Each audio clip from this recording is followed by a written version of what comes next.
terhadap dua diri kaum muslimin disuruh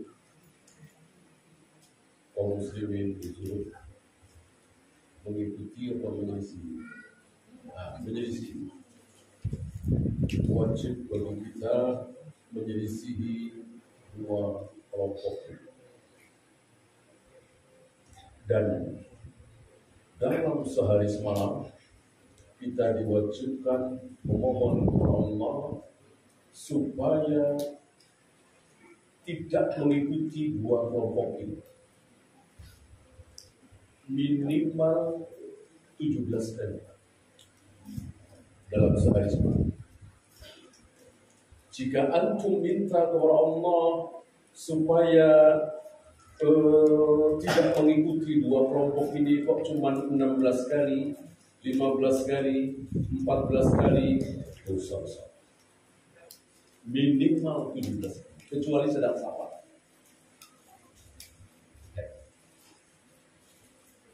Bagaimana bunyinya? Ihdinas siratal mustaqim. Ya Allah, tunjukkanlah kepada kami jalan yang lurus. Jalan yang lurus itu seperti apa? Tidak. Islam tidak hanya menerangkan jalan yang lurus adalah 1, 2, 3, 4, 5, silahkan amalkan sendiri. Tidak. Tapi Islam lebih menyuruh kepada kita untuk apa? Mencontoh. Seperti apa jalan yang lurus itu? Siratal ladzina an'amta 'alaihim. Itu jalannya orang-orang itu. Jadi contoh kemana? Jalannya orang-orang yang telah engkau beri nikmat. Dijelaskan dalam suratul Nisa bahwa orang-orang yang telah diberi nikmat oleh Allah adalah Rasul dan para sahabat. Rasul dan para sahabat. Jadi tahulah kita bahwa orang-orang yang telah diberi nikmat oleh Allah adalah Rasul dan para sahabat. Ya. Maka kalau kita ingin selamat, ikutilah Rasul dan para sahabat. Apanya? Ya sholatnya, ya wudunya, ya tayamumnya, ya tauhidnya, ya akidahnya, manhajnya.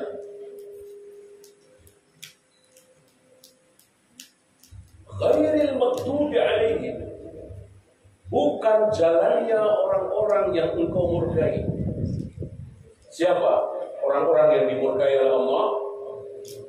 Dijelaskan langsung lewat lisan Nabi alaihi salatu wassalam, al-maghdubi alaihim al-yahud. Orang-orang yang dimurkai oleh Allah adalah Yahudi. Yahudi. Ya.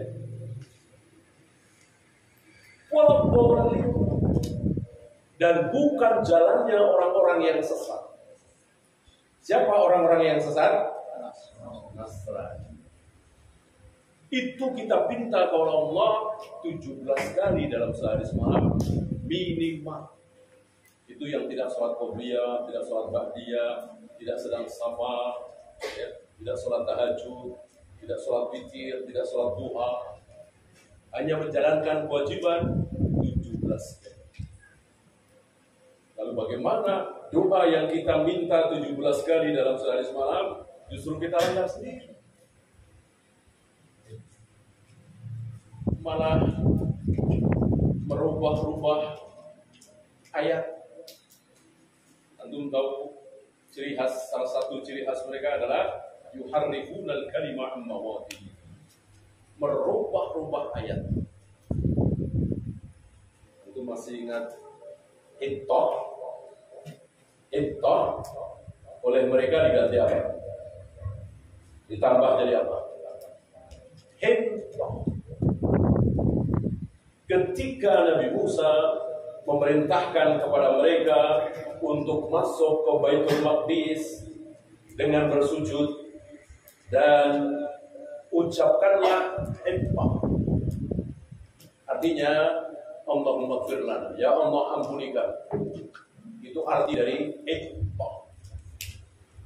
Dasar Yahudi. Oleh Nabi Musa mereka disuruh mengucapkan himmah, diganti, dirubah menjadi himmah, ada tambahan nun. Makanan gandum. Itulah Yahudi kurang kerja. Seolah ucapan Nabi itu seperti ucapan temannya. Diledek, direndahkan, dicaci maki.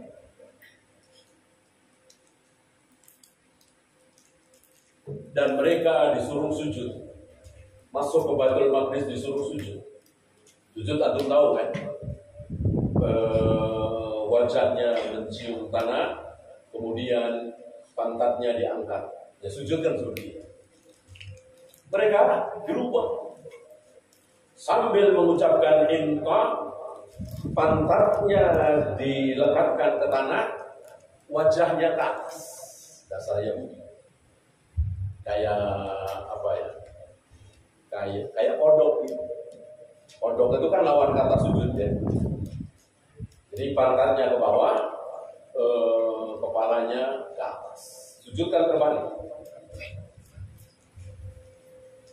Ternyata apa yang dilakukan oleh Yahudi ini ditiru oleh kaum muslimin. Ada sebagian saudara-saudara kita merubah istawa menjadi istawla.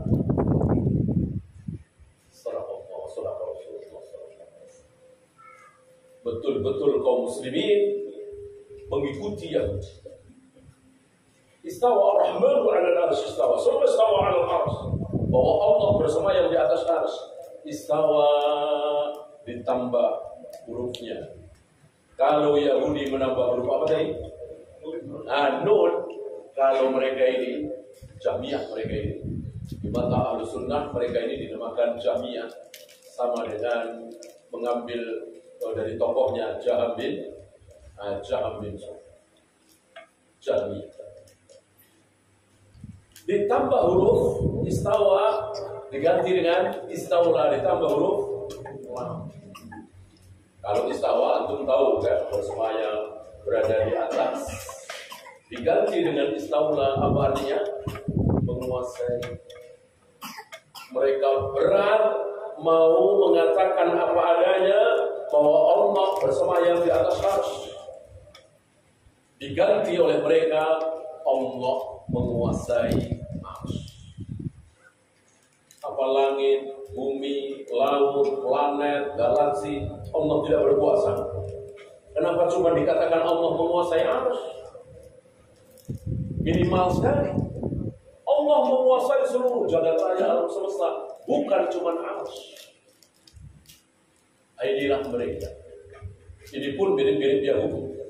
Jadi mau menerima apa adanya, apa kata Nabi mereka,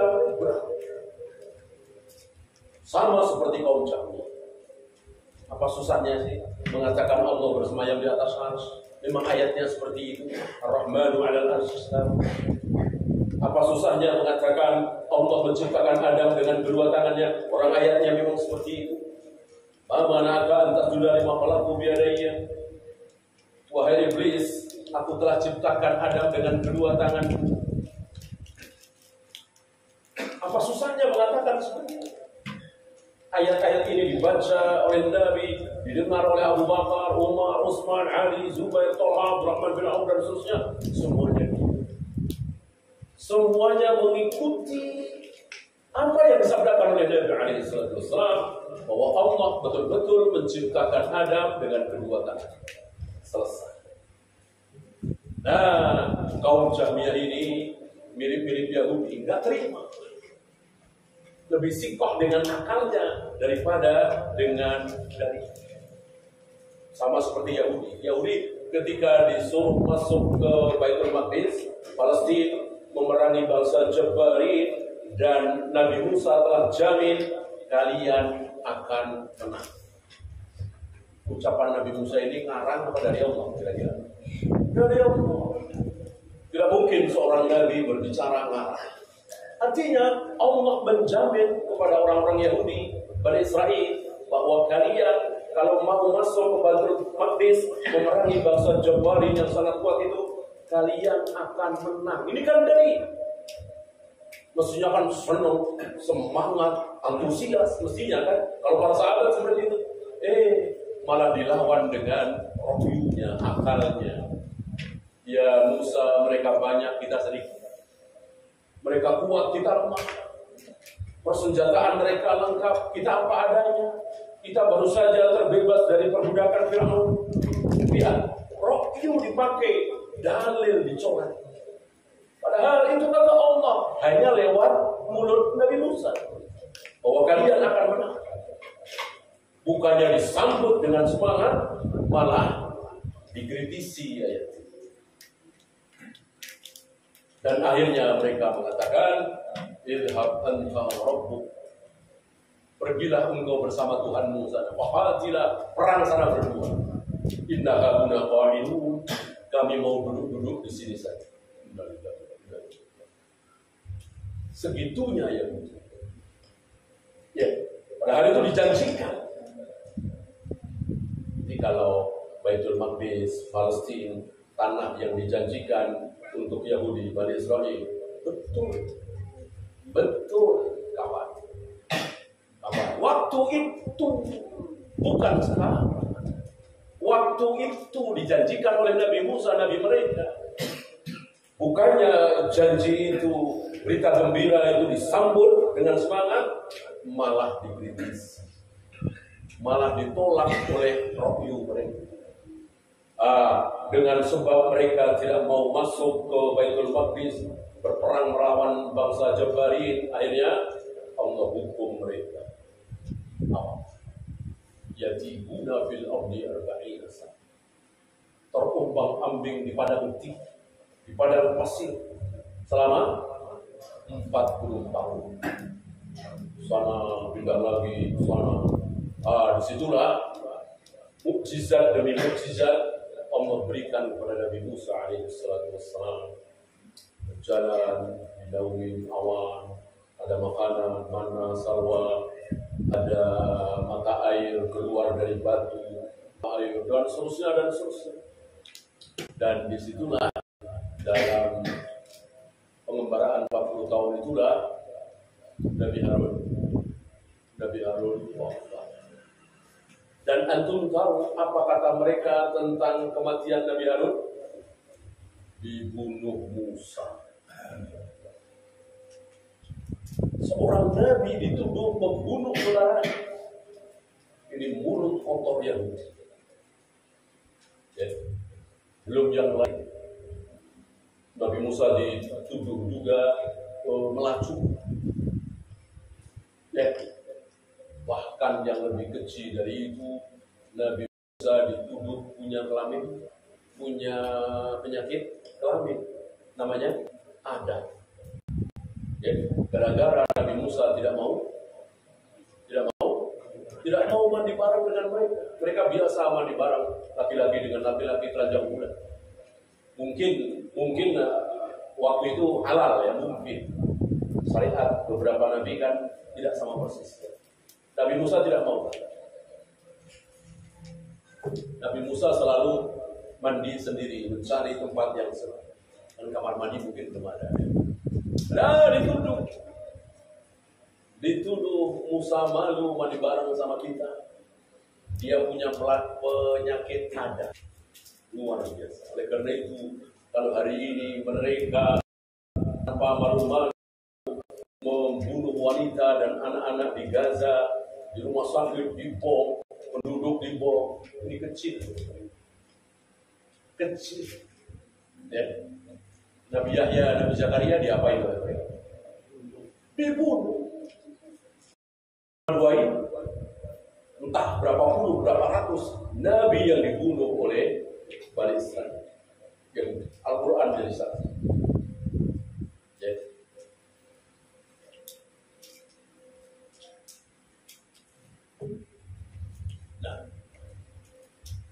Karena itu, seandainya antum memboikot produk-produk mereka dan mereka kelimpungan mulai sekarang, mudah-mudahan mati.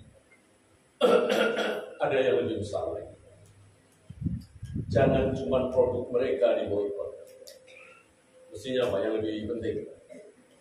Yang lebih penting dari mereka yang diboikot apa? Apanya? Ajaran yang kita bahas malam ini. Insyaallah. Ajarannya kita boikot. Ajaran Yahudi. Insyaallah antum tahu lah. Yang mengaji madhab, insyaallah antum tahu ajaran Yahudi. Salah satunya yuharrifuna al-kalima an mawadhihi. Merubah-rubah ayat Allah. Maka jangan kita coba-coba merubah-rubah ayat Allah. Aku turun ke langit dunia setiap sepertiga malam untuk mencari siapa yang sedang berdoa akan aku kabulkan, siapa yang sedang mohon ampun akan aku ampuni. Aku turun ke langit dunia setiap sepertiga malam. Jangan dirubah.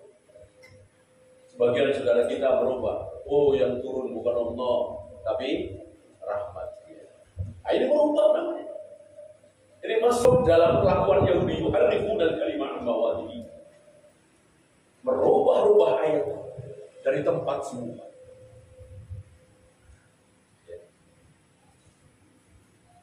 Yadhaqullahu ila rajulain.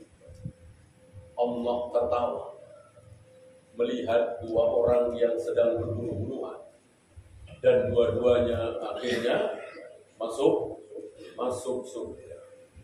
Allah tertawa. Dirubah oleh mereka. Maksudnya Allah senang, Allah ridho.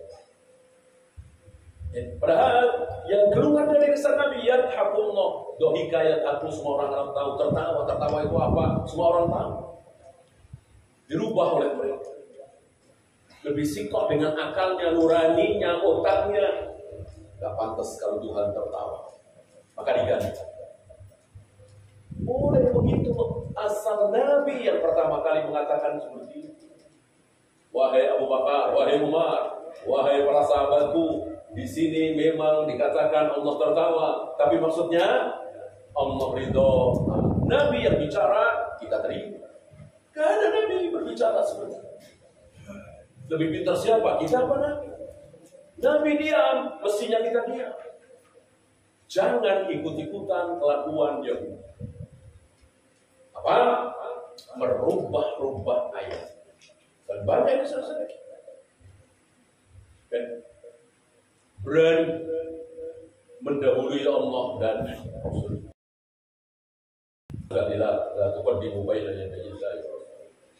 Jangan kalian mendahului Allah dan Rasul.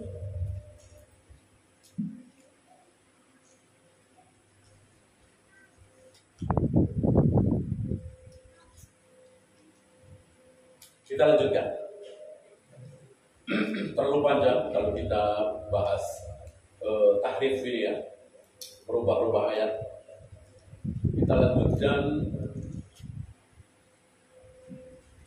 dari peristiwa hari Sabtu. Ini terkenal, mereka ini berhilang. Yang lam tabarruka.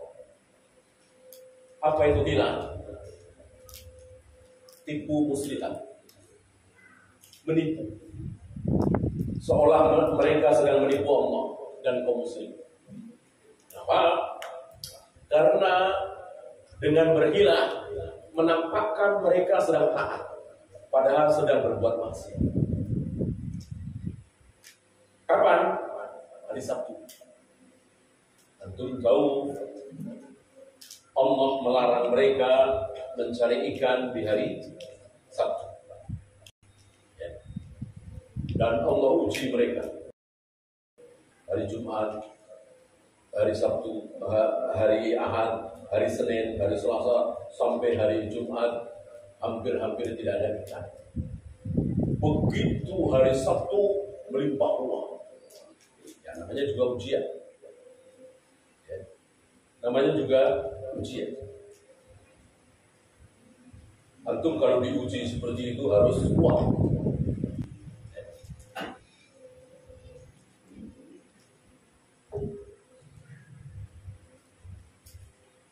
Kemarin jarang puasa sunat, tidak ada yang ngajak makan. Begitu puasa sunat atau bayar utang, banyak yang ngajak makan. Ya namanya ujian, ya kan? Nah, tentu kalau wajib, ya jangan dibatalkan. Kecuali tidak wajib. Sehari, 2 hari, sebulan, 2 bulan. Mereka tahan. Sampai entah setan mana membisikkan kepada salah satu dari mereka. Apa? Pasang perangkap di Jumat sore. Antum tahu pergantian hari itu dimulai dari apa? Dari kapan? Dari matahari tenggelam. Dari matahari tenggelam. Ketika matahari tenggelam, maghrib berarti sudah berganti hari. Seperti sekarang ini masih Selasa, apa sudah Rabu? Nah, sudah Rabu. Karena matahari sudah tenggelam. Dan ini alamiah, sesuai dengan alam ciptaan Allah. Berbeda dengan orang-orang kafir, pergantian hari itu jam 12 malam. Ini kan rekayasa. Jam 12 malam itu kan rekayasa. Kalau matahari tenggelam, kan jelas itu alamiah. Mengikuti alam ciptaan Allah. Tentu malamnya. Maka sekarang ini tidak tepat kalau dibilang Selasa malam. Tapi malam. Nah, sebelum maghrib, berarti masih Jumat, ada pasang perangkap. Begitu masuk dari Sabtu, ikan melimpah ruah, ikan itu masuk ke dalam perangkap. Ketika sudah masuk, tidak bisa keluar lagi. Apa ini? Hila. Ini hila. Kalau bukan hila, mestinya dilarang mencari ikan yang sudah. Sami'na wa ata'na. Mereka cari celah, itulah hila. 1 orang diikuti 2 orang. Diikuti 5 orang, diikuti 10 orang, akhirnya belasan, puluhan, entah sampai berapa ratus, ya, sampai suatu hari di waktu duha, mungkin kira-kira jam 8, jam 9, kata kita ya, pasar yang biasanya sudah ramai, tempat-tempat keramaian yang biasanya sudah mulai nampak, masih jendela-jendela rumah, pintu-pintu rumah masih banyak yang tertutup. Ini ada apa? Gak biasa. Maka sebagian dari mereka penasaran, menyingkap gordengnya, intip dari luar. Kenapa ini pada di dalam? Ternyata di dalam rumah itu sudah tidak ada manusia. Yang ada apa? Yang ada kera dan babi. Kera dan babi. Ya. Gara-gara bergila, gara-gara bermaksiat kepada Allah, tapi dibungkus taat. Gila. Kalau mereka di hari Sabtu sengaja mancing, sengaja ngejar-ngejar ikan, itu bukan gila. Ya betul-betul maksiat. Ya, ini gila. Seperti sebagian saudara-saudara kita, kalau bapak pinjam ke kami 1 juta, kembalinya 1,3. Ini bukan gila, ini terang-terangan riba. Jelas dosa haram. Nah, ada sebagian saudara-saudara kita yang sama riba juga, tapi pakai nilai. Dia nanya, emang Bapak pinjam 1 juta mau buat apa? Oh, dijawab, saya mau buat handphone. Oh, gitu. Ya sudah, nanti beli handphonenya sama saya, sama kami, sama BMT kami, sama Bank Syariah kami. Berapa? 1,3. 1,3, nanti dicicil. Apa ini? Ini hilang. Ini hilang. Apa bedanya dengan yang tadi? Kalau yang tadi terang-terang, kalau Bapak bisa kembali kepada kami 1,3, dicicil tiap bulan 100.000 misalnya, ya, selama 13 bulan. Ini terang-terangan riba. Kalau yang ini enggak hilang. Bank kami bank syariah, BMT kami BMT syariah, enggak pakai praktek riba. Bagaimana caranya? Ya Bapak pinjam 1 juta buat apa? Ya tadi, buat beli handphone. Handphone itu harga 1 juta, semua orang tahu. Handphone itu harga 1 juta.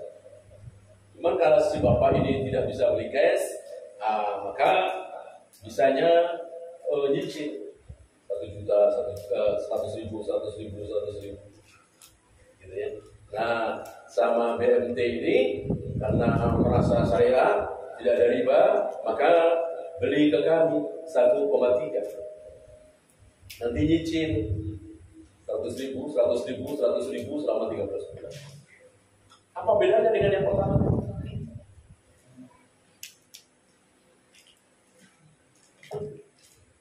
Dengan akal sederhana, jika antum semangatnya ada taat, semangat takut dosa, semangat untuk sami'na wa ata'na terhadap qala Allah wa qala Rasul, antum akan mengatakan ini sama saja pinjam uang 1 juta kembali 1,3 buat beli handphone, cuma diputar-putar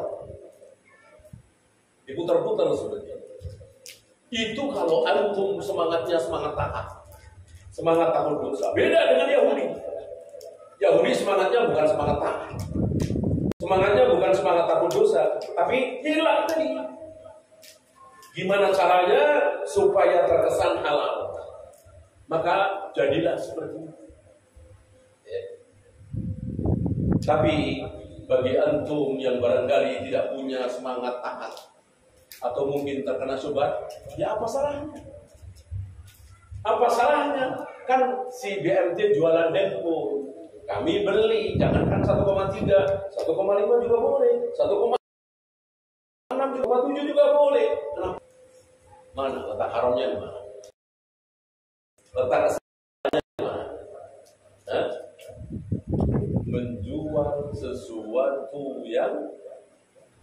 Menjual sesuatu yang belum dimiliki.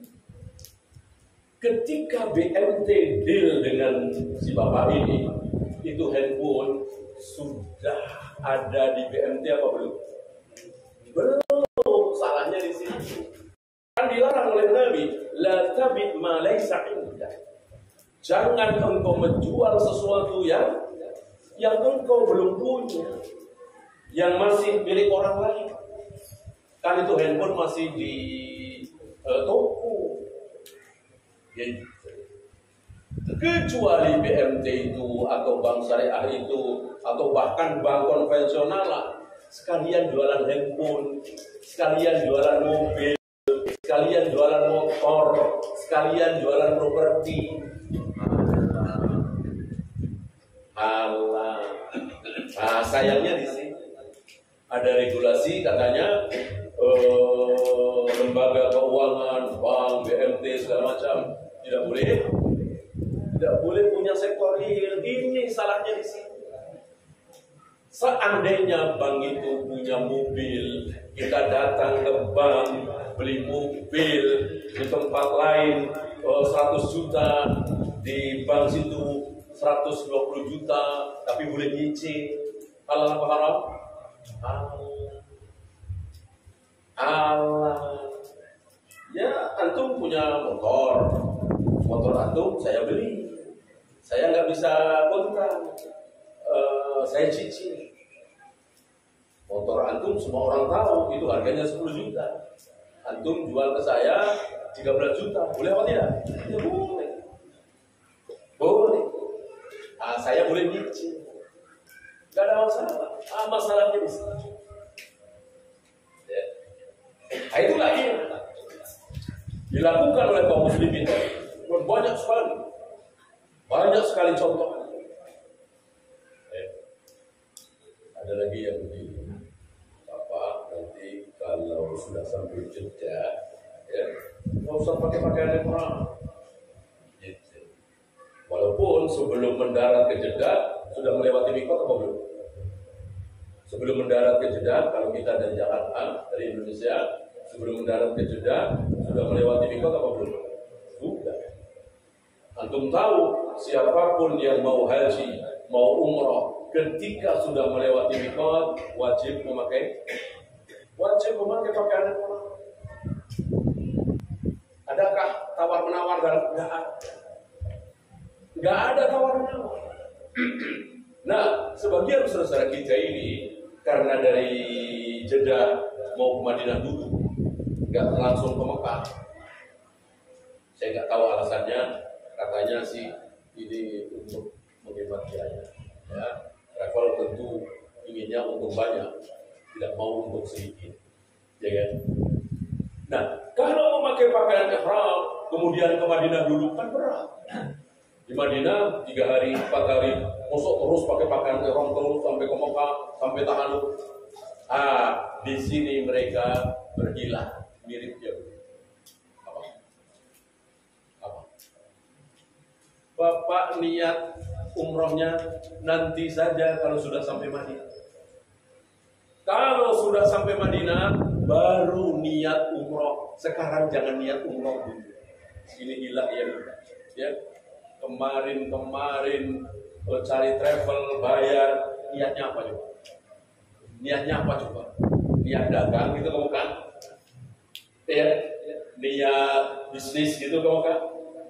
Semua orang tahu kita cari travel, niatnya tentu umroh. Bagaimana ada perkataan, ada nasihat, ketika sudah sampai Jeddah, jangan niat umroh dulu. Niat umrohnya nanti sampai di Madinah, ini tidak syak lagi, ini gila dia. Ngakalin kali. Ya. Maka nasihat para masyayikh, kalau sudah mendarat di Jeddah, jangan ke Madinah, langsung ke Mekah, segera umroh. Dan sudah harus memakai pakaian ihram tentu. Ya. Kalau mau dari Jakarta, dari Indonesia langsung mendarat ke Madinah. Madinah belum melewati mikot. Betul itu. Tapi kan mahal. Kalau dari Indonesia langsung ke Madinah kan mahal katanya.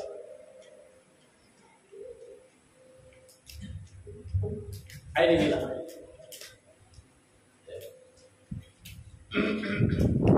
Sama dengan saudara kita yang mengatakan ini biasanya ketika butuh uang banyak, sementara tentu orang nggak mau minjemin dengan sukarela, pinjam 1 miliar kembali 1 miliar, tentu mau tambah, tapi kan riba. Nah, biar nggak riba, caranya begini, itu hilang. Karena memang nggak ada caranya. Ya. Ketika itu pinjam meminjam, bolehkah mengambil keuntungan dari pinjam meminjam? Bolehkah? Tidak boleh. Itu ainur riba, inti riba. Inti riba adalah mengambil manfaat dari sebuah piutang. Karena saya punya piutang sama antum punya hutang sama saya 1 juta, maka saya dapat manfaat. Apa? Sepeda antum saya pakai. Motor antum boleh saya pakai. Sampai antum mengembalikan uang antum ke saya. Riba apa tidak ini? Riba apa tidak? Riba. Sekecil apa? Karena meminjamkan uang ke orang lain tujuannya hanya satu. Apa? Menolong, bantu. pahala, tidak boleh mencari keuntungan. Karena itu pahala besar.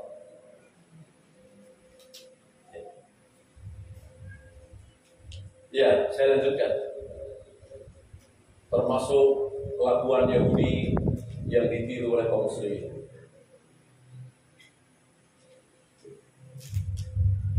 Di banyak yang di zaman Nabi belum ada. Kalau tadi kan sudah ada. Ada yang di zaman Nabi belum ada. Dan itu kelakuan Yahudi. Ditiru oleh kaum muslimin.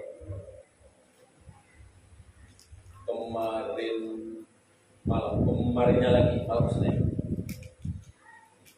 Senin jam 12 malam, entah berapa juta kaum muslimin mengikuti kebiasaannya, ya. Dan itu sudah disabdakan oleh Nabi alaihi wasallam. Apa yang disabdakan oleh Nabi alaihi wasallam 1400 tahun yang lalu kita saksikan diantaranya malam Senin kemarin. Apa kata Nabi? La tattabi'unna sunana man kana qablakum shibran bi shibrin wa dira'an bi dira'in. Sungguh kelak kalian umatku sejengkal demi sejengkal, sehasta demi sehasta akan mengikuti Yahudi dan Nasrani. Hatta lau dakhalu juhra dabbin, hingga ketika mereka Yahudi dan Nasrani masuk ke dalam lubang biawak, lubang top. Top sering diterjemahkan dengan biawak. Walaupun terjemahan ini saya kira kurang tepat, karena makanannya beda antara top dengan biawak.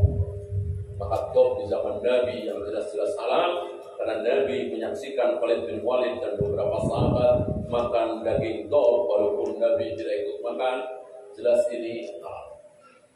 Adapun biawak di negeri kita ini kan bertaring, ya, buas, dan bukan makan dedaunan, kan? Makannya ikan, binatang. Maka mengatakan bahwa top sama persis dengan biawak, saya kira tidak tepat. Nah, top di padang pasir itu mempunyai lubang-lubang yang dalam. Nah, siapapun yang masuk ke dalam lubang biawak itu, tentu dia tidak waras. Pasti dia orang gila, gak ada akalnya, karena dia mau masuk. Tapi kalau yang masuk ke dalam lubang dop ini kok Yahudi dan Nasrani,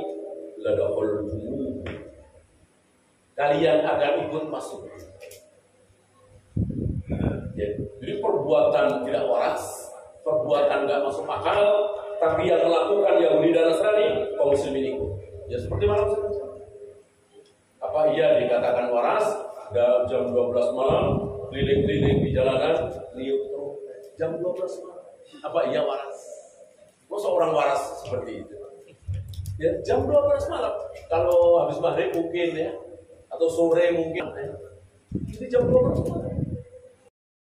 Apa iya waras? Persis masuk ke dalam lubang top, perbuatan yang gila. Tapi karena Yahudi dan Nasrani yang mengawali, kalian kaum muslimin ikut.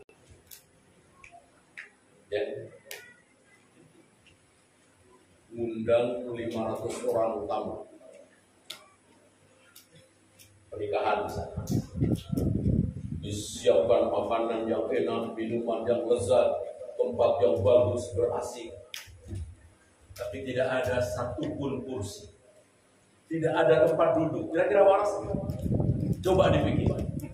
Makanannya enak, minumannya lezat, tapi nggak ada tempat duduk. Saya kira akal sederhana akan mengatakan ini nggak waras. Tapi karena yang mengawali adalah Yahudi dan Nasrani, kaum muslimin ikut. Persis sabda Nabi alaihi wasallam. Semakin yakin kita bahwa beliau betul-betul Nabi, betul-betul Rasul. Wa ma yantiqu 'anil hawa in huwa illa wahyun yuha. Semua yang keluar dari lisan beliau adalah wahyu. Itu kata Allah. Maka tepat sekali. Coba kalau yang mengawali itu orang Buddha, orang Hindu, suku Aborigin misalnya, ditiru oleh kaum muslimin? Enggak. Ya. Kebiasaan orang India, kebiasaan orang Jepang, jarang kaum muslimin yang mengikuti. Tapi kalau Yahudi dan Nasrani, kaum muslimin ikut. Apa coba? Apa coba kebiasaan Yahudi Nasrani hari ini yang tidak ditiru oleh kaum muslimin? Lahir 10 Januari. Maka ketika 10 Januari itu nyalain lilin. Umurnya 11 tahun, lilinnya 11. Nyalain, udah nyala, ditiup lagi. Ya, jadi kan nggak waras. Apa hubungannya? Apa hubungannya hari kelahiran? Sangat nggak waras. Coba kok. Tapi karena Yahudi dan Nasrani yang mengawali, kaum muslimin ikut. Ya. Ada orang mati, ada tokoh meninggal, ada pemimpin meninggal, maka benderanya turunin senantian. Ya, coba apa hubungannya coba? Akal dari mana? Ya, tidak masuk akal. Kaum muslimin punya doa Allahu Akbar. Kaum muslimin punya cara sholat mayat. Ya, kalau belum disolati bisa sholat gaib. Itu cara kaum muslimin. Ngapain nurunin bendera setengah? Gak masuk di akal. Betul-betul tidak waras. Tapi karena dilakukan oleh Yahudi dan Nasrani, kaum muslimin ikut. Mana coba negara yang tidak mempraktekkan setengah tiang itu? Dan mungkin Saudi ya. Kalau tidak salah waktu Raja sebelum Salman ya, Raja Fahad atau siapa itu meninggal ya. Di PBB kan pada diturunin setengah tiang. Kecuali Saudi.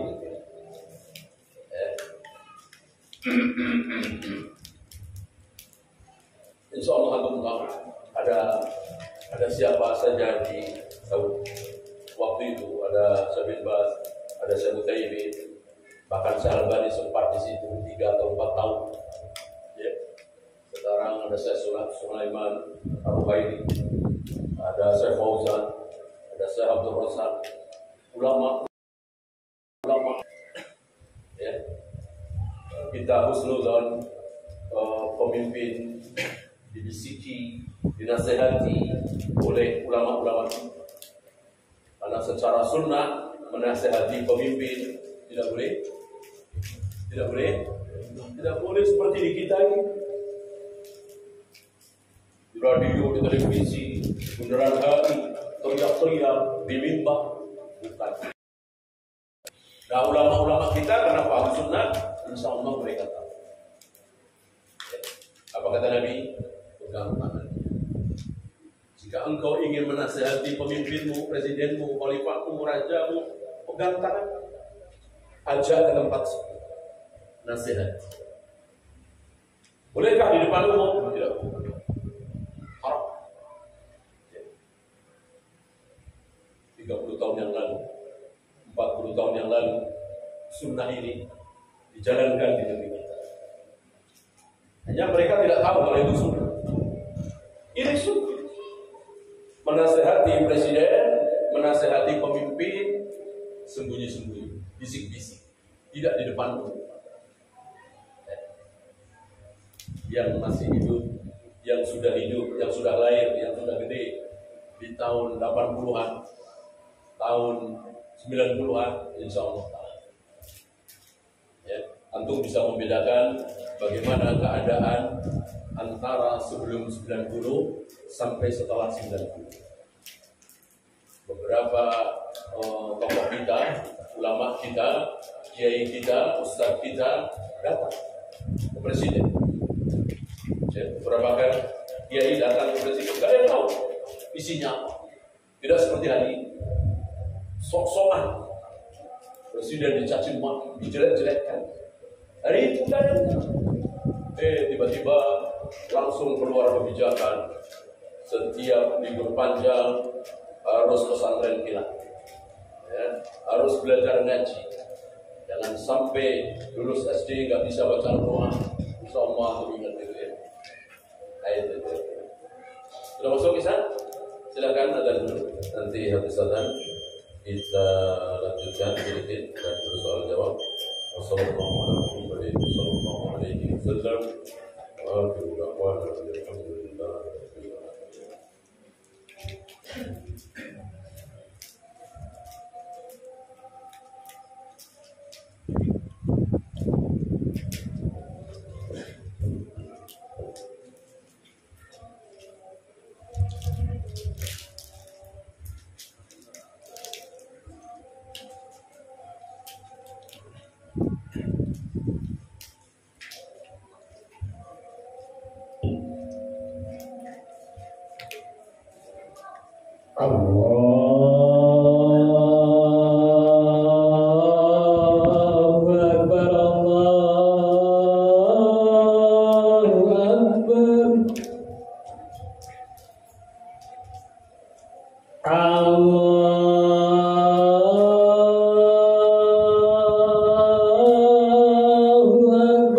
Alhamdulillah.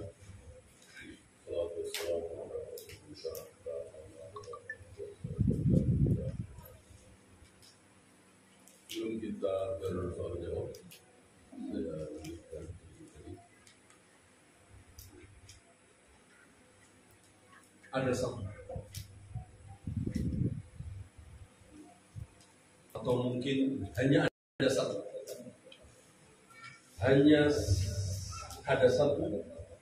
kelakuan Yahudi yang tidak ditiru oleh kaum muslimin. Apa? Sampai hari ini kaum muslimin tidak ada yang beli. Satu. Kelakuannya, saya kira itu cuma satu-satu. Oh tadi membunuh Nabi, membunuh para Nabi, ini kelakuannya. Walima taquluna al-anbiya bighairi haqq. Allah membongkar kedok mereka, borok mereka, bahwa mereka telah membunuh para Nabi. Entah berapa puluh, berapa ratus Nabi yang jumlah Nabi kan ribuan, 124 ribu. Ya. Adapun kaum muslimin, jangankan Nabi, jangankan ulama, ustadz saja rata-rata kaum muslimin mencintai tokoh agama. Dan kaum muslimin itu marah ketika nabinya dihina. Adapun mereka, kalau antum dengar berita, insya Allah antum tahu Yesus dicaci maki, Yesus diledek-ledek. Itu orang-orang Jerman, Amerika, Eropa, Prancis, rata-rata marah apa tidak? Ketawa. Ya. Bahkan cerita-cerita lucu, cerita-cerita konyol tentang para pendeta, para pastor, datangnya dari mana? Dari sana. Mungkin karena memang mereka tidak bisa dijadikan tauladan. Adapun kaum muslimin tidak. Sejelek-jelek kaum muslimin jarang sholat, subuh kesiangan mulu, Rasulullah dihina, marah tidak? Marah. Ya. Beda dengan mereka.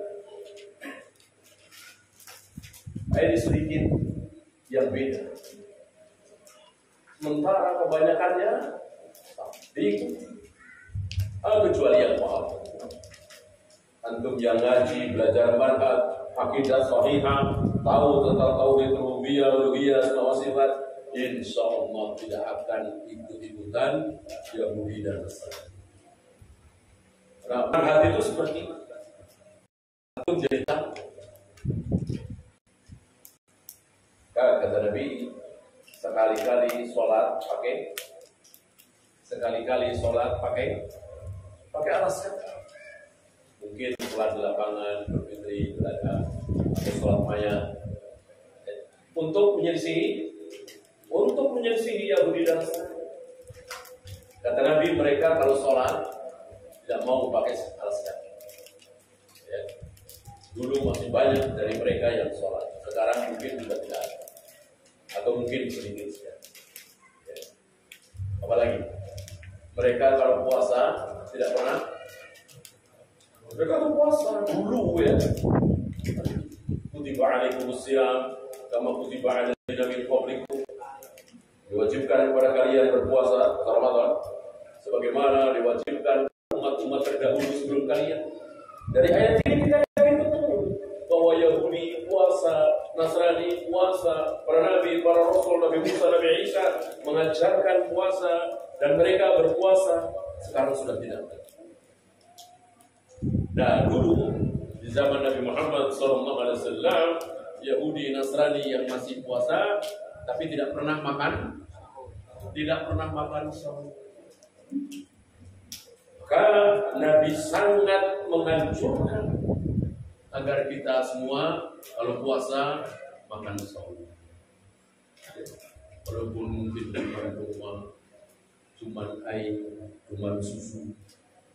Ini bagian dari sunnah Nabi SAW.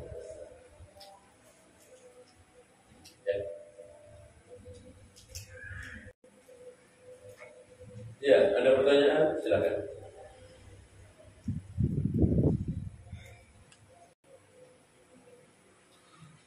Dan ciri khas mereka ini berilmu ya. Yahudi ini berilmu, tapi ilmunya tidak diamal. Kecuali yang menguntungkan dunia mereka, mereka amalkan. Tapi kalau menguntungkan akhirat, mereka tidak amalkan. Karena kecintaan mereka terhadap dunia ini luar biasa. Kecintaan mereka terhadap akhirat hampir-hampir tidak ada. Bahkan mereka berkhayal menginginkan hidup sempurna. Mereka itu begitu cinta terhadap dunia. Berbeda dengan para nabi, para rasul, para sahabat mencintai akhirat. Sampai-sampai mereka pernah mengatakan begini. Coba tanyakan kepada Muhammad tentang ruh. Kalau dia jawab ruh itu begini, berarti dia bukan nabi. Tapi kalau dia diam saja nggak mau jawab, berarti dia nabi. Ini ucapan orang yang berilmu. Dan betul ketika ditanyakan kepada Nabi SAW tentang ruh, beliau diam. Beberapa lama, beberapa hari baru turun ayat.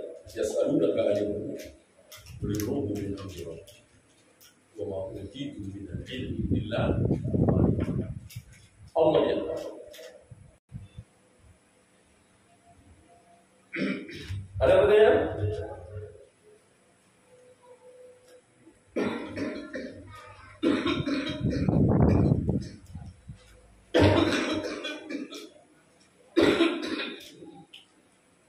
Kalau tidak ada, waktu habis juga ya, kita akhiri. Subhanallahumma wa bihamdika, asyhadu an la ilaha illa anta, astaghfiruka wa atubu ilaik. Assalamualaikum warahmatullahi wabarakatuh.